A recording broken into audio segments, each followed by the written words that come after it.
Welcome to the final webinar in Brooks Publishing's RTI in Early Childhood webinar series. We're glad you've all joined us. My name is Christina Davis, and I am a marketing manager on the Early Childhood team at Brooks Publishing.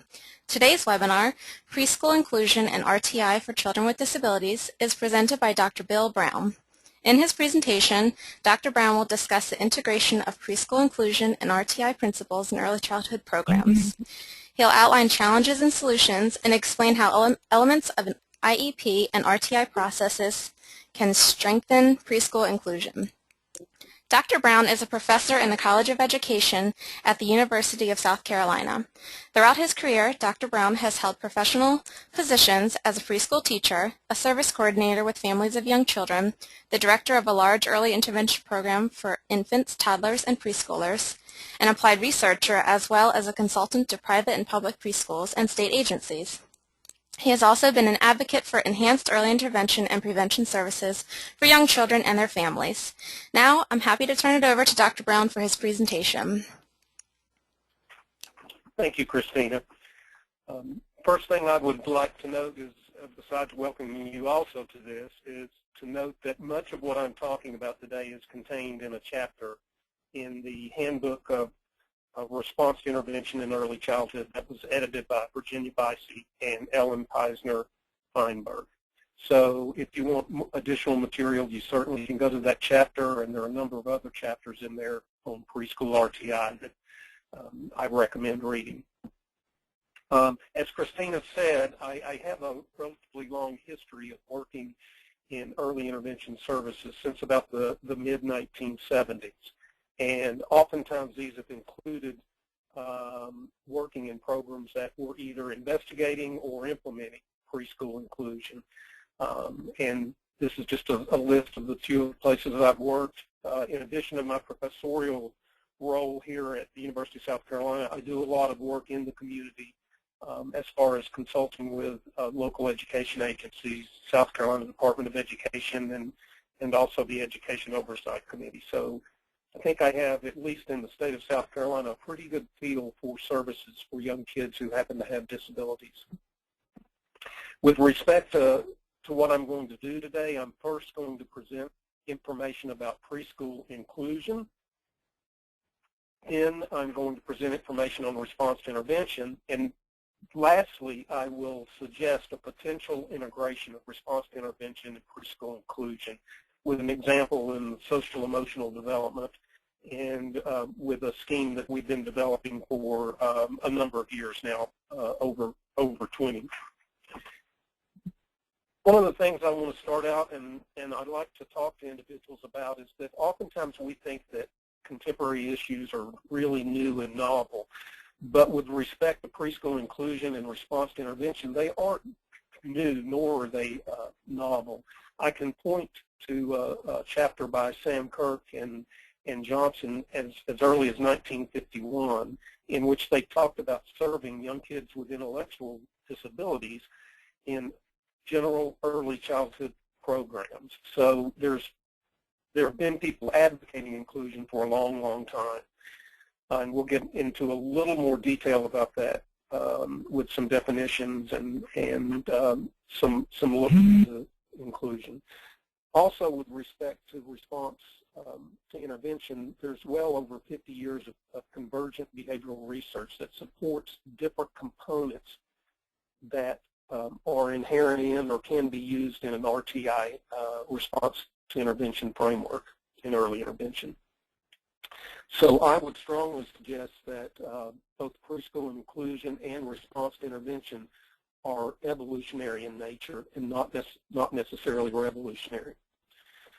I think this is depicted well by three historical epics that Betty Caldwell talked about back in the 1970s, in which she talked about prehistory up to the 1950s, and that time period was characterized by forgetting and hiding children and individuals who happen to have disabilities.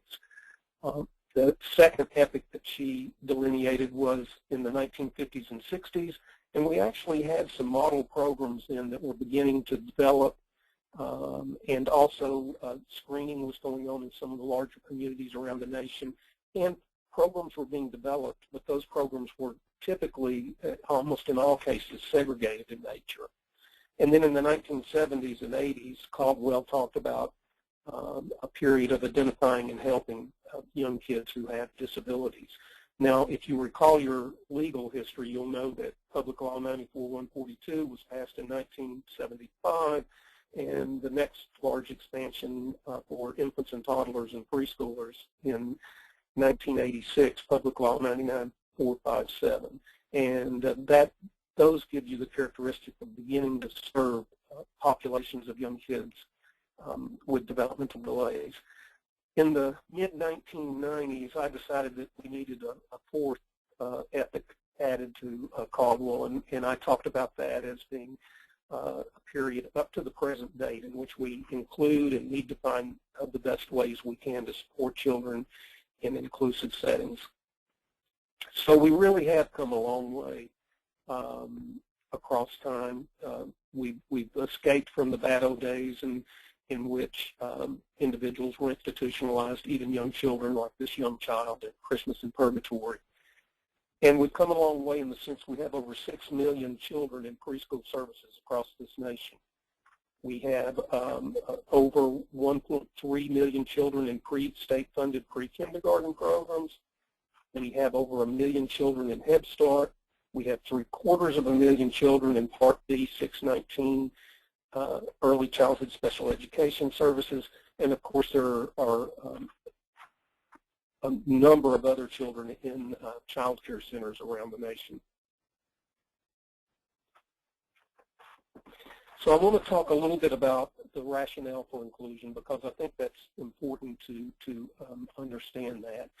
And Diane Bricker in the late 1970s came up with a threefold rationale for preschool inclusion, and she talked about the philosophical foundation, the legal precedents, and also the fact that you could have education and social benefits with high-quality preschool inclusion. And so with respect to the philosophical foundation,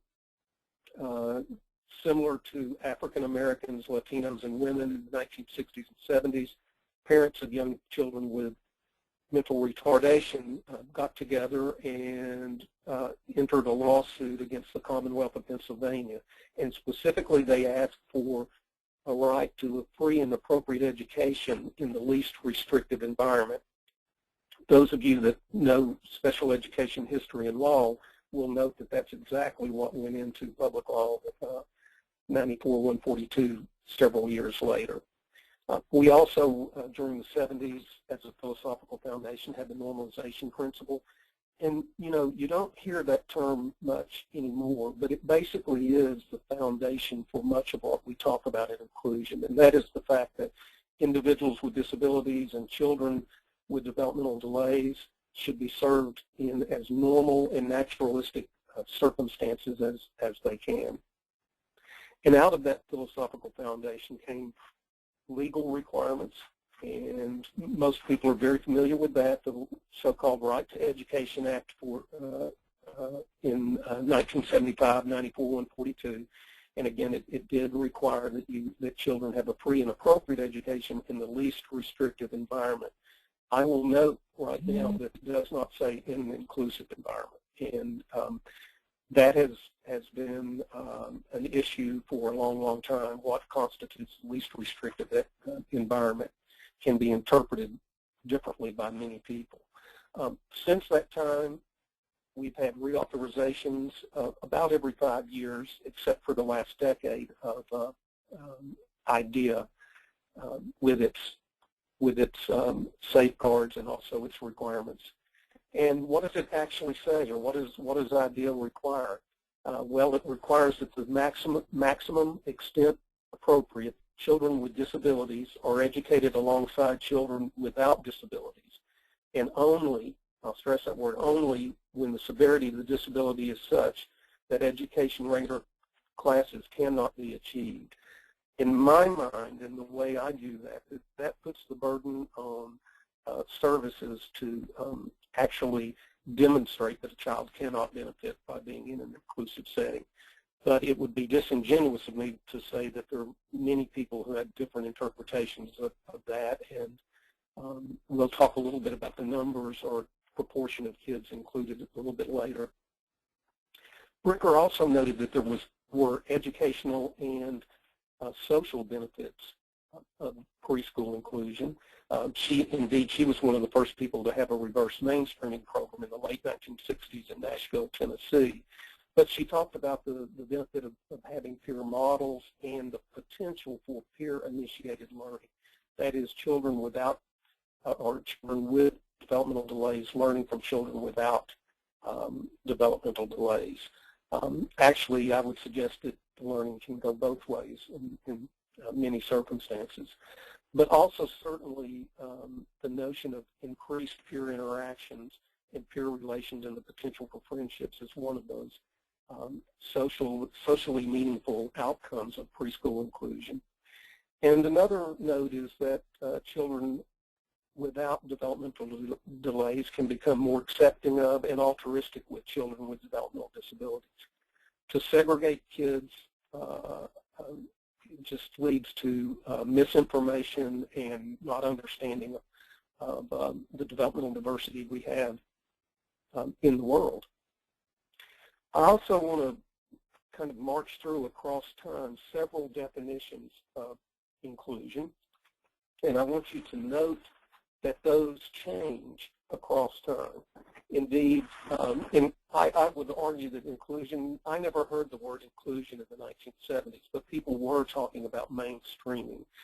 And the way, this is a classic definition of mainstreaming by Merrill Carnes, and she noted that it's placement of children with developmental delays in educational programs for typically developing children.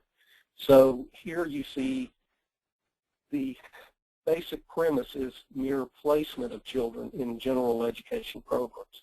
A little bit later in the 1990s, people began to talk about integration of young kids with developmental delays.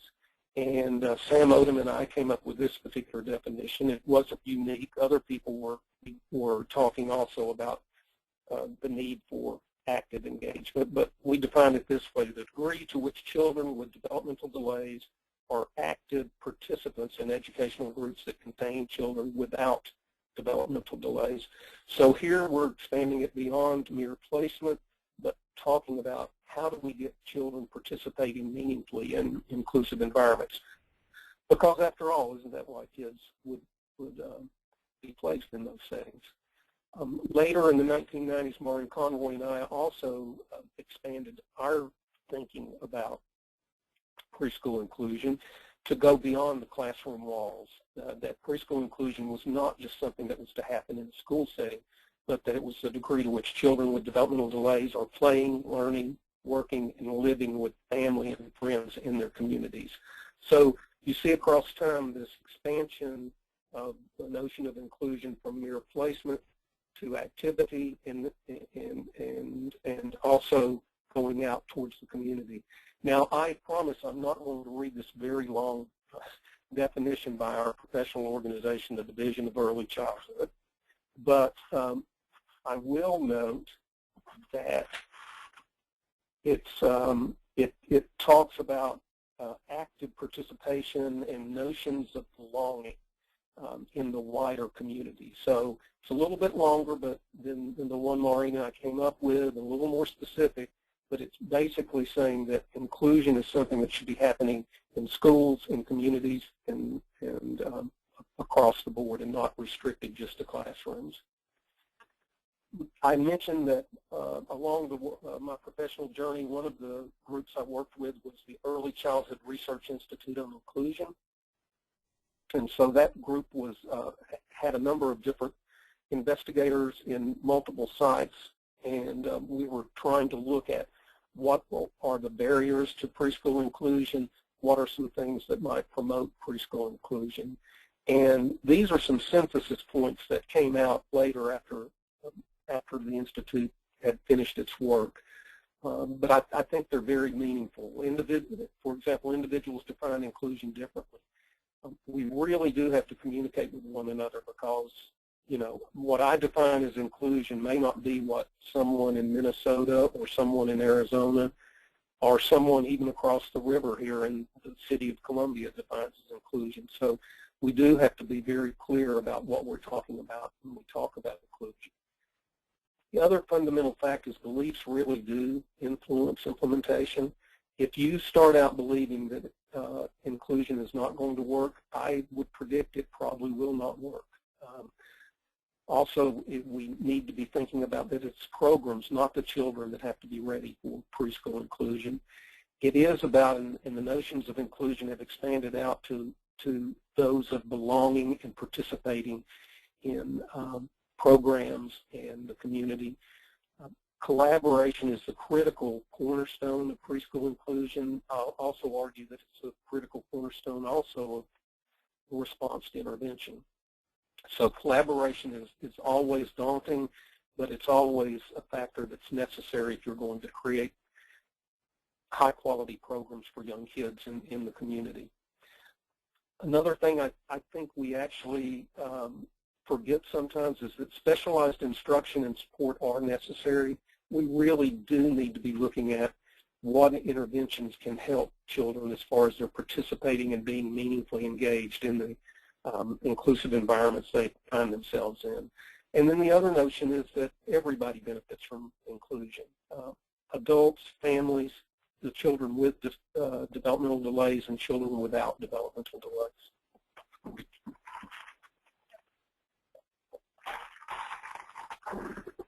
So we also have a kind of a winnowing down of those points by the National Professional Development Center on Inclusion, and I really like this because for me it's easy to remember these 3 points. So access is necessary, and for example, it's critical that you be in the metaphorical sandbox. You've got to be there to play, you've got to be there to engage, you've got to be there to learn from a peer. But also participation is needed to enhance engagement and learning in general. And the third factor, support, stems from the fact that we know that a number of children with developmental delays are going to need supports and additional kinds of, additional support to, additional support to enhance their participation.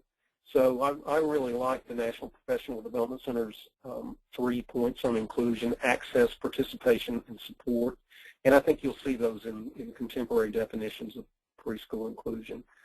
I found this cartoon a number of years ago, and it always struck me that it really does kind of mirror the history of preschool inclusion, with the upper panel sitting there with the gentleman saying, no, you cannot come into the pool.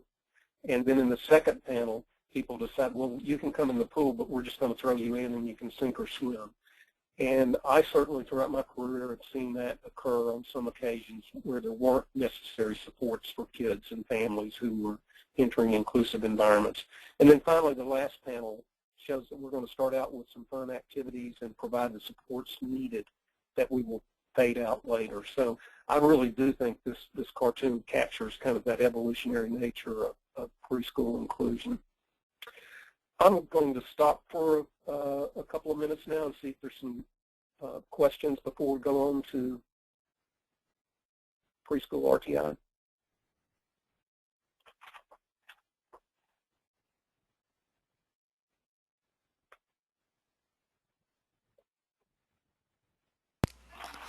Remember, if anybody has any questions, just type them into the question box on your control panel.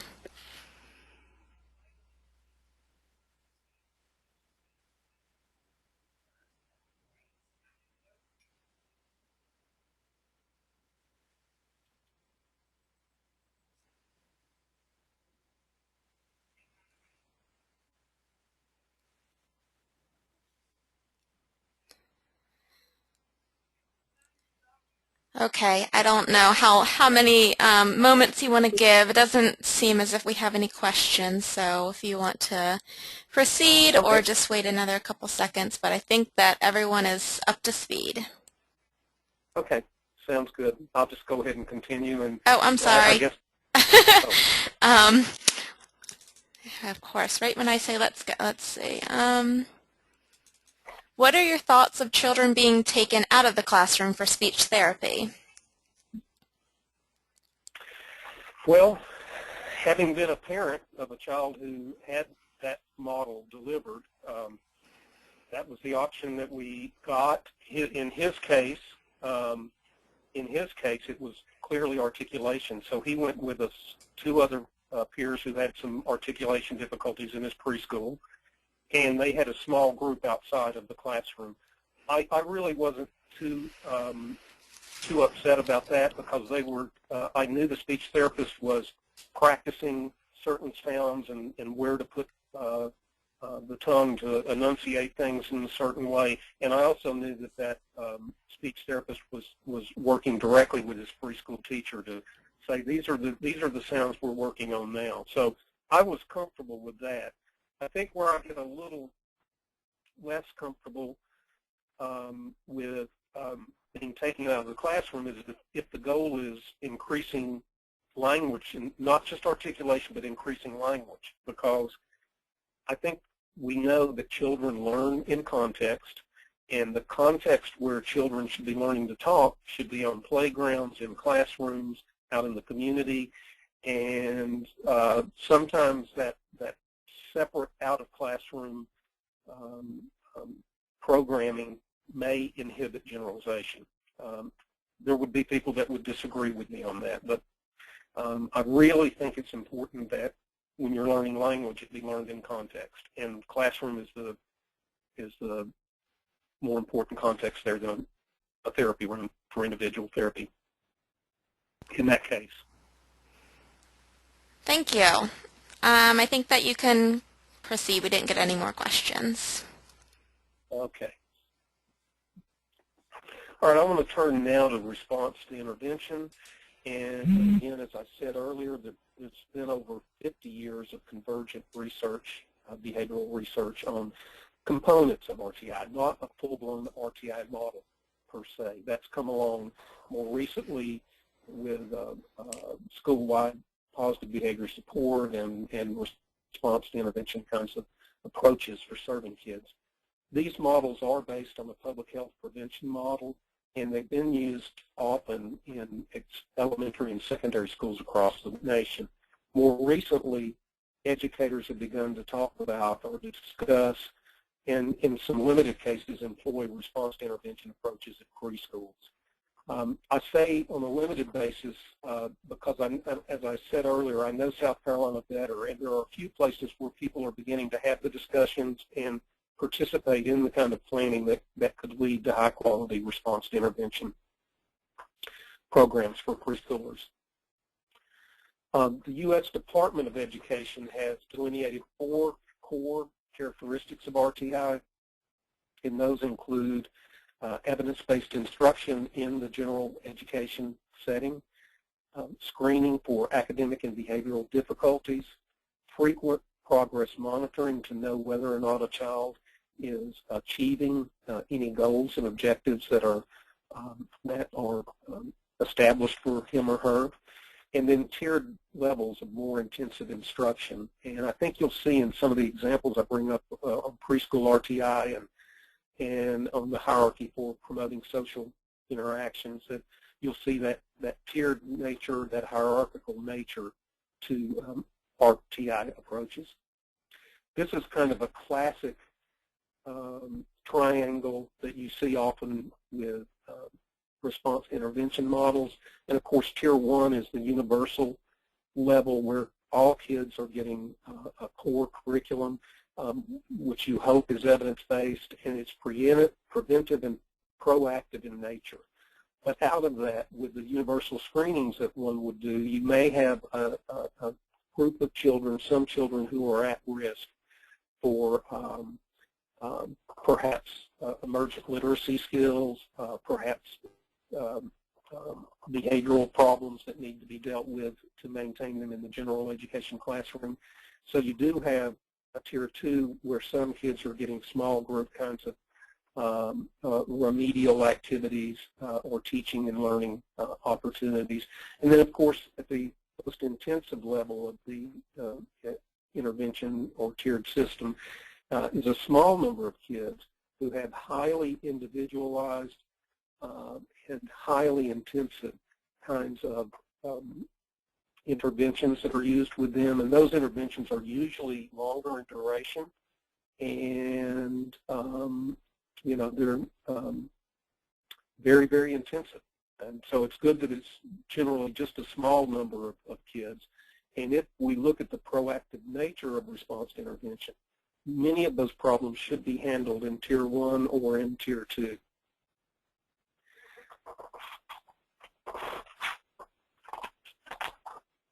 Now, there are a couple of well-known and, I believe, very well-developed preschool response to intervention models.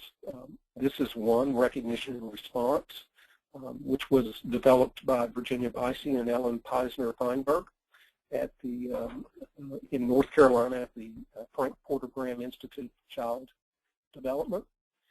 And the other that I think is very well developed is the teaching pyramid model that was developed by Mary Louise Hemmeter, Lisa Fox, and Pat Snyder. It comes out of the Center for Social Emotional Foundations of Early Learning at Vanderbilt University. Both of these have accessible information on their website, and I would encourage you to look at the products they have developed and also look at the literature and the resources that they provide at their particular websites. So with respect to recognition and response, there are some initial elements. I would like to note that you can look at these and see how well they align with what the U.S. Department of Education says. I think they align nicely. And so recognition and response has an intervention hierarchy. It also has a screening assessment and progress monitoring with a research-based curriculum and intentional instruction. And it also discusses and focuses on having a collaborative problem-solving process for decision-making. Here again, collaboration appears to be just a critical foundational process for recognition and response, or in particular, but also response to intervention programs and preschool inclusion. This is the model that, or a schematic that Ellen and Virginia have developed. And you see here in the triangle, you see that tiered model with Tier 1 including a research-based curriculum and intentional teaching, and of course universal screening that will tell you which children may need to go into Tier 2 explicit small group interventions or embedded learning activities. And there's additional progress monitoring at Tier 2. If a child's not making progress on their goals and objectives, then they can then go into the higher, more individualized and more intensive intervention with Tier 3. And there's more frequent, typically there's more frequent progress monitoring in that tier to see that kids are progressing. Notice it's, excuse me, notice it's surrounded by collaborative problem solving, which again is a critical core component research response to intervention. This is the teaching pyramid model, or one of the iterations of it, and I think you see again that you have high quality environments that are nurturing of responsive relationships. I should say that the teaching pyramid model focuses most on social emotional competence, and so that's why they're Tier 1. They're looking at those things, and then in Tier 2 they're looking at targeted social emotional supports, and then finally for a small number of kids, intensive intervention. There's been a lot of discussion about response to intervention. but there are also some daunting challenges there, and I've kind of alluded in continuing to talk about collaboration being one of those, but there are some challenges, and we've determined what those are. Indeed, Charlie Greenwood and his colleagues in their RTI Center for Early Childhood were tasked by the Institute on Educational Sciences to do to perform a survey of early childhood coordinators across the nation. And these are the challenges that they found that directors said were real-world challenges for them day to day. And they include lack of personnel and resources just to develop the infrastructure for response to intervention, lack of administrative support and leadership, lack of evidence-based Tier 1 programs. That surprised me a little bit because I would think we have some evidence-based programs, but it is the case that we don't have as many core curricula that perhaps have as much compelling information as we might want to have when providing services to young kids. But clearly, there they noted a lack of Tier 2 and Tier 3 interventions.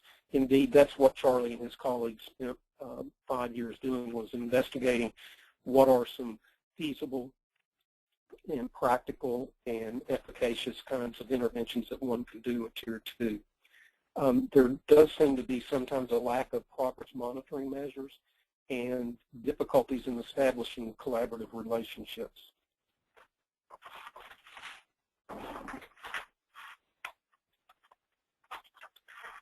For me, these challenges point to the significant need for well-targeted professional development related to RTI. And so again, that's that planning and collaboration that needs to occur when you put in a multi-element kind of intervention for young kids. And I'm going to stop now and see if there are questions related to preschool response intervention. Again, so take a couple seconds to think about any questions, and again, type them into the box below in your control panel.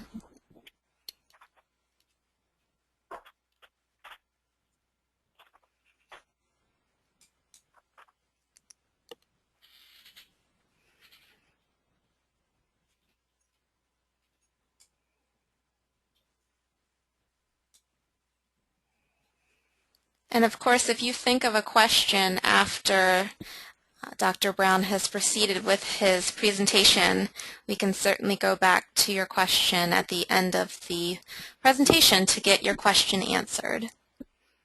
Okay, so question that came in: is there a model to help implement RTI strategies with children who have an IEP?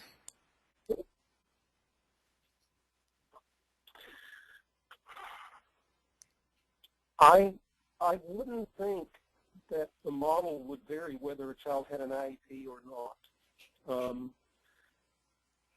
It seems to me that many children with IEPs are probably going to have the need for more individualization. Well, they will have the need for more individualization. And because of that, you may find children in Tier 2 and Tier 3 who happen to have an IEP. On the other hand, I would never say that there will be children in Tier 2 that are children without IEPs. Indeed, you know, given the preventative nature of RTI, one would hope that you could get those goals met without necessarily always going to an IEP. That's a tricky question. I know when when discussions in preschool first came out, some people automatically thought that kids who are in Tier 3 would be children with IEPs. And I don't think that's always the case, particularly since preschool RTI is being implemented in general education, but of course you would need the collaboration of special educators in that.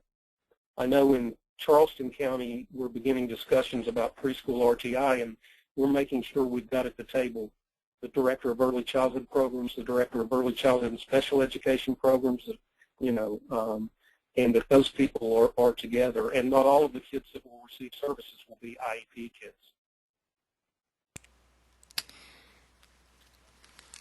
Okay, a couple more questions that came in. If you are, I think you're finished answering that question, is that correct? Yeah, I think so. Okay. Is there a universal screener for preschool that you would recommend or prefer? Well, I won't do that. I won't do it with the South Carolina legislature. They're always trying to get me to do which assessments should they mandate for the state. I think it's incumbent on us as professionals to look at what's out there and then determine what is the universal screener that we really need. Now, having said that, I do think you can go to programs like Recognition and Response and find out which screeners have they been using, you know, and how effective they are. I really, you know, there are bad screeners and bad assessments, but I don't think there are assessments that stand out totally on their own as being the best necessarily. It depends on what the purpose of your assessment is for. If it's screening, there are a number of different screeners out there. I would certainly hope that if we're screening preschool-age kids, we would have some language and literacy component to it, a social emotional component to it, and also mathematical thinking. But that may be hard to find in any one single screener. Okay, so you previously mentioned that there was a lack of Tier 1 and also 2 and 3 interventions. So would you say that the problem is a lack of dissemination? Because as one attendee noted that there are a lot of evidence-based strategies available, like building blocks in the pyramid model and PTR by Glenn Dunlap's group. So would you say it's just a lack of dissemination that's the problem? I think so. And in addition, besides dissemination, I think we have to remind ourselves that demonstration is different from implementation. By that I mean what I can do in one of my model demonstration programs is not the same thing that might need to be done with a school district, taking it to scale at the district level or especially at the state level. So there is lack of careful planning, I think, for implementation, and I think all too often we'll see a model that has worked really well in certain circumstances, and we automatically accept that it's going to work in our circumstances. And that's where the team planning and the collaboration and the problem solving has to come in, kind of on the street level. Okay, and how about discussion about mental health and children being made eligible for special education support? So one of the attendees listening says the process for establishing eligibility seems rough. So do you have any suggestions for making this process procedural, or what is the best practice that you could suggest?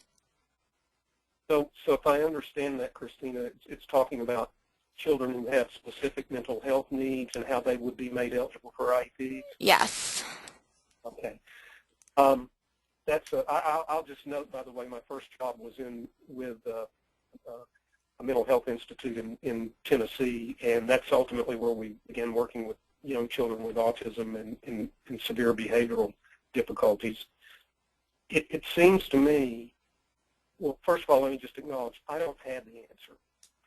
But it seems to me that one of the least well-served group of kids are kids with mental health needs. Now, usually we recognize those as kids with behavioral problems in which they're externalizing. They're perhaps hitting, tantruming, doing some other things. But there are another set of kids who have some internalizing manifestations of mental health needs. And it seems to us in our work, we've been doing a screening and on social emotional development, and it seems those kids are just not recognized. And if you think about it, it kind of makes sense to this extent.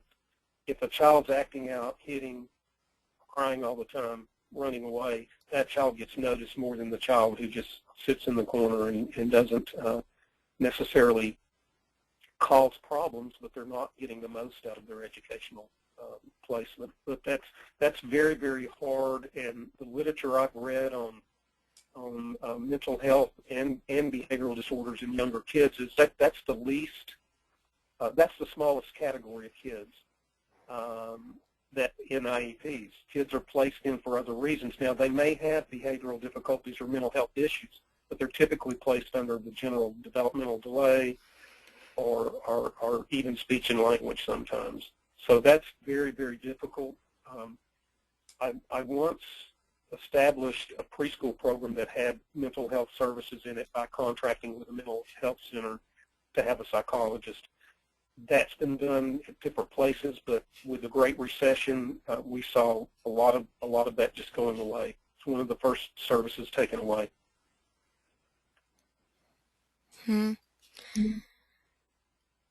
Okay. I think that we can proceed to the next section of your presentation. Okay. So now I want to switch to talk a little bit about an evolution of a social competence hierarchy that we've been developing across the last 20 years.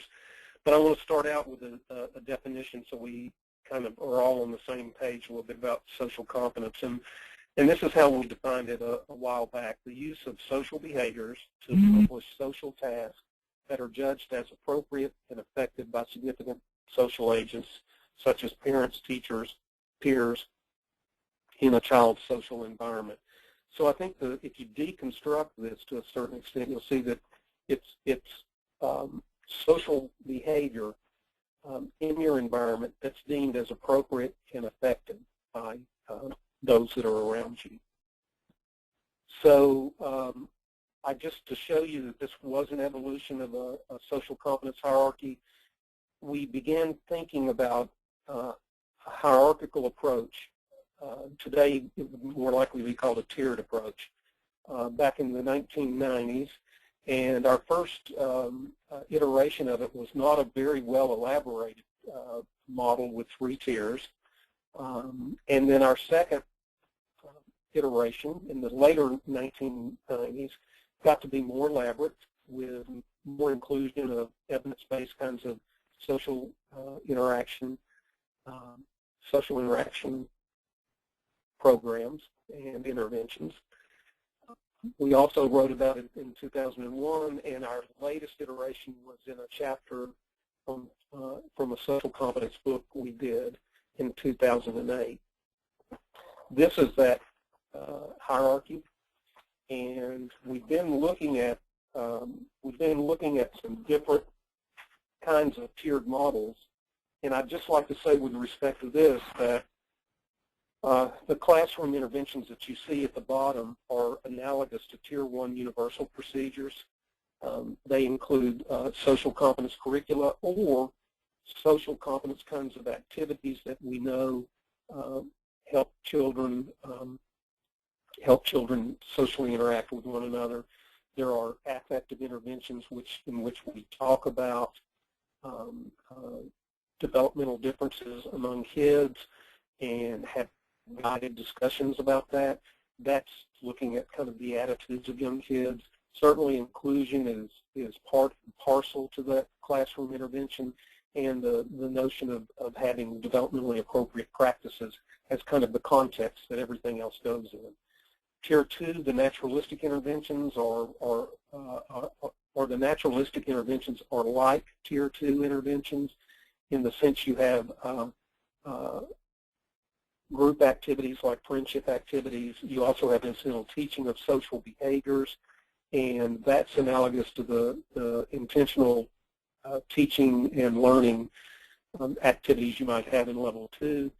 And then at the top of our hierarchy, we have explicit social skills training, and these are programs that are small group in nature, with peers with and without social competence difficulties, and they're very, very intensive for a longer period of time than some of the other activities. So with respect to Tier 1, we would recommend establishment of high interest centers and age-appropriate interesting materials. Children will tell you by their behavior what's interesting to them, so I think we really need to pay a lot of attention to that. We also believe there need to be responsive teachers who monitor whether children are engaged with materials, and in particular their peers. And inclusion of responsive peers is very important. And then within this hierarchy, we have taken as illustrative to it some different social competence intervention strategies and tactics. Level 2, there's incidental teaching of social behavior, and this is more like a teachable moment in which it's relatively short in duration. And they obviously have additional opportunities to learn, practice, or elaborate one's skills. For example, you might in the classroom have Billy, who's a young child playing with blocks, and Susie, another young child who happens to have developmental delays, is standing near and watching, clearly showing an interest in the activity. And the teacher might say, Susie, why don't you play with Billy? And at the same time say to Billy, Billy, why don't you share your blocks with Susie?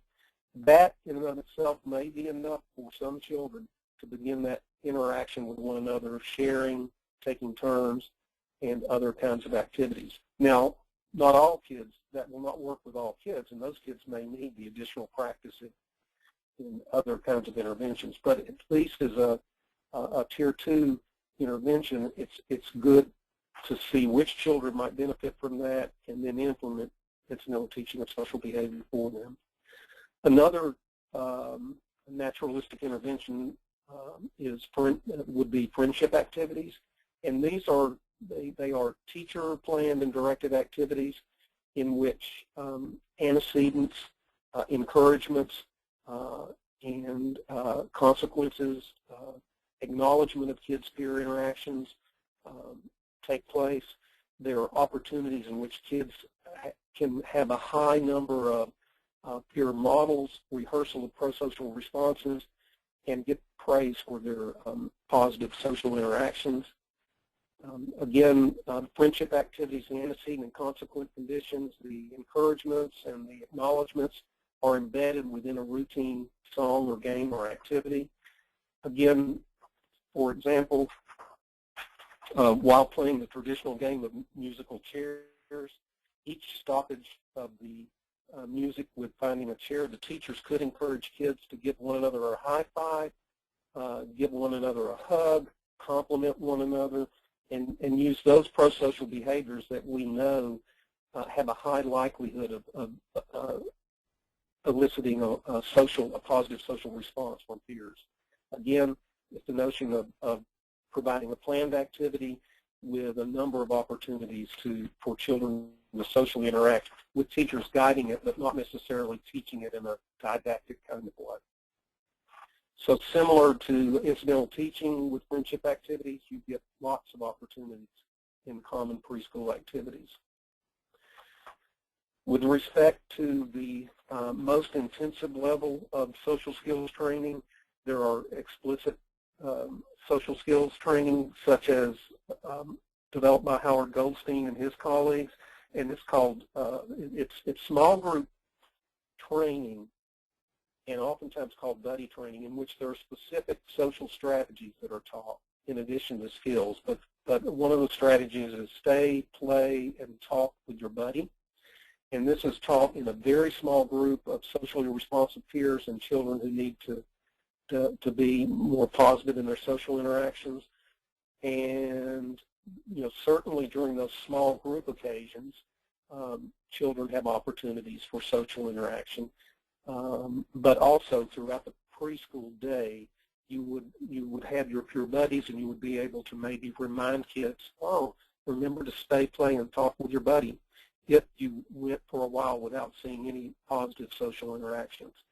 So it's intensive training in a small group, and then it's generalizing it by taking it out into the classroom and reminding children of the new buddy strategy that they have.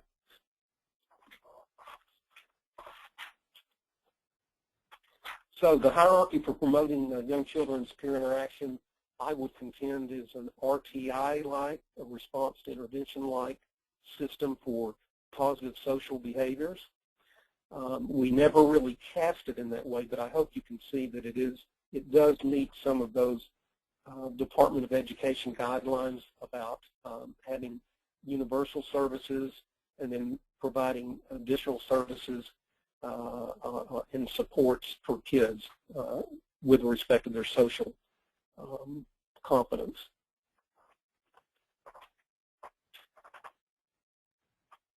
Okay, so now I want to turn to back to some considerations on preschool inclusion and RTI, and these were put out by the National Professional Development Center on Inclusion, and this is a reminder about the hard work that has to be done. But if you're planning on using a response to intervention approach, you really do need, it's recommended that you engage in a strategic planning process prior to implementation. We have some models that have been widely discussed in the early childhood literature, certainly communities of practice. Virginia Bicey and Pam Winton have talked a lot about creating those teaming mechanisms. Implementation science has talked about having implementation teams where you get the right people together to actually plan about how services are going to take place. It's very hard. I mean, it's impossible to say there is a specific way to do research response to intervention because it really is a team planning process. And much like the participant asked earlier, well, what do you recommend is the best? I think that those implementation teams have to get together, have to do some hard work of reviewing what's out there. There will be some guidelines, and I'll talk about some resources that you might turn to in a few minutes. But that's an important consideration, that notion of critical planning. Also, that planning is needed because there are really important decisions that do have to be made in response to intervention, like what are the screeners? That's an excellent question. You know, what screeners are out there that would help in this area? Pre-academics or social competence. And then there also need to be some systematic supports that ensure response to intervention is implemented appropriately. And that's that notion of a continuous iterative process, looking at using a problem-solving process, looking at how are we doing? What was the problem? What were the resources needed? You know, how did we address this? And is it working?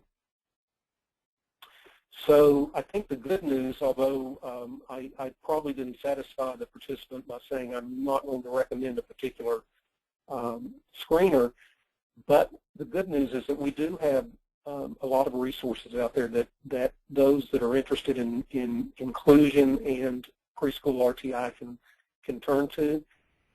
We certainly have journals like the Journal of Early Intervention, Topics in Early Childhood Special Education, Young Exceptional Children. We have new standards being brought out by our professional organization, DEC, Recommended Practices. We also have a Center for Response to Intervention in Early Childhood led by Charlie Greenwood, and at several universities they've been studying very carefully what are feasible and effective Tier 2 interventions.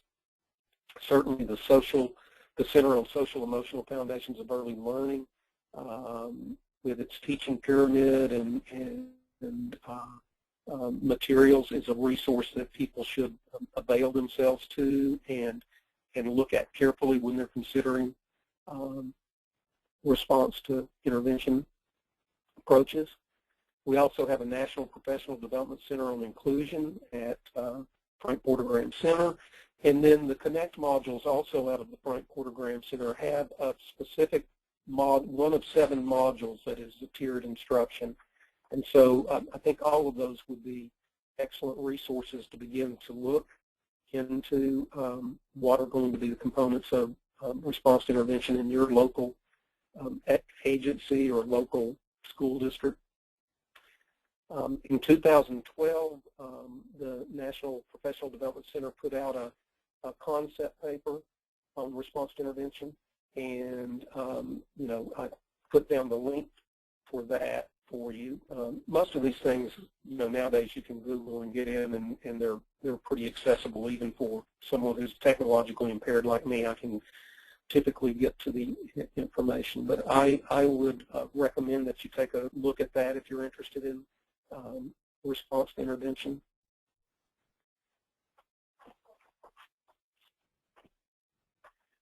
So our primary conclusion in our chapter on preschool response to intervention was that if we're going to make progress with preschool inclusion, that response to intervention is a contemporary and comprehensive kind of mechanism that may help us provide better inclusion. And inclusion is often talked about, but when you look at the numbers aren't always as appealing as one might think they should be. I know for about 20 years I've looked at annual reports to Congress, and preschool inclusion hovered at about 50%. Some scholars like Sam Odom have suggested it's even lower than that.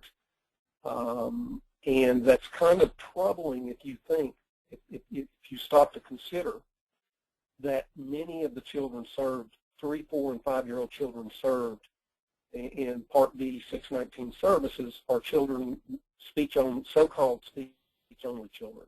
And so many of those kids, like my son, may have had articulation difficulties. And I suspect that those are the kids that are typically in the inclusive preschool settings. So I really do think that preschool RTI can be helpful in promoting better inclusion in the future. But it is going to require thoughtful planning, and that's hard work. It's never easy. And if you don't put the planning in on the front end, then you're probably going to be like Fred here and fly by the seat of your pants and smash into a wall. It really does take extensive collaboration, and that has to occur across time with the participants that are needed to be, that need to be at the table when you're talking about services for young kids, including inclusion and preschool RTI. And it needs a problem-solving algorithm. This is one that I believe comes out of recognition and response.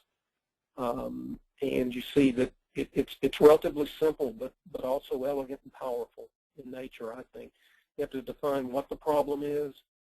You need to begin to address why is it happening, come up with ways to address it, what should be done, and then evaluate it and make sure it's working. If it's not working, you have to go through the cycle again. And there's just really no shortcut to that. So my main messages, I guess, to the audience would be that preschool inclusion is a complex and challenging social phenomenon. Collaboration and planning are necessary. They may not be sufficient, but they're absolutely necessary to promote preschool inclusion. High-quality teaching and learning opportunities are necessary to promote effective preschool inclusion. It can't be about just mere placement of children with developmental delays with children without developmental delays. And then finally, I really do believe that if the hard work's done at a local level on preschool response to intervention, that may be an effective mechanism to promote better inclusion. And again, I would recommend going to those resources that are out there and trying to determine how you might implement preschool response to intervention at the local level.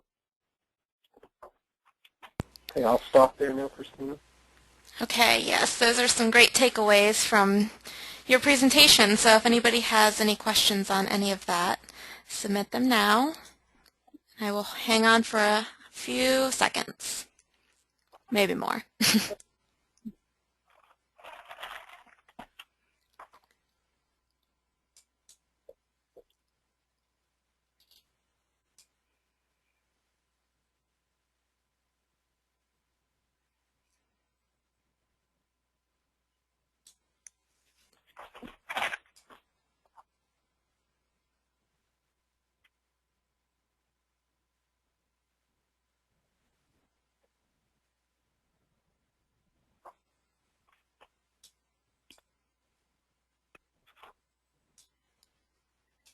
Okay, I'm not receiving any on my end.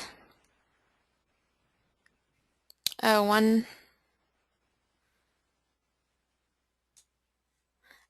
a participant had a question about progress monitoring tools at the preschool level. Do you have any suggestions for those progress monitoring tools that you'd recommend?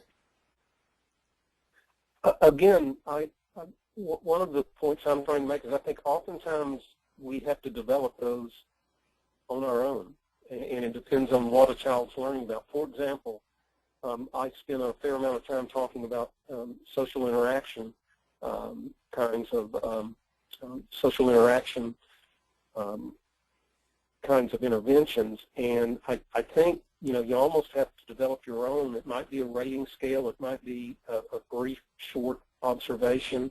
I will tell you that in the CEPL materials for preschool, that is the Center on Social Emotional Foundations of Early Learning, that they do present some examples of how one might take social competence data. But I almost feel like people still have to do that at their own local level and become familiar enough with it that they're comfortable with it. But that's one suggestion, would be to go and look at the information from Vanderbilt Center on Social Emotional Foundations of Learning. I suspect the teaching pyramid model also has some classroom rating scales. I don't know if they have individual data forms that they suggest people use, but that would be worth looking at their site to see if they have those examples. Okay. Can you share any thoughts regarding excuse me if I'm mispronounced, I don't know if it's ACES or the ACES study in relation with RTI? No, I don't. I'm not as familiar with the ACES study. Okay, I think that we can wrap up now, so if you want to proceed with the next part. Or is that the end of your presentation, Dr. Brown? That was the end. I'm Okay. sorry I took it off too. I told you I wasn't going to do it. It's okay. You can just expand it again.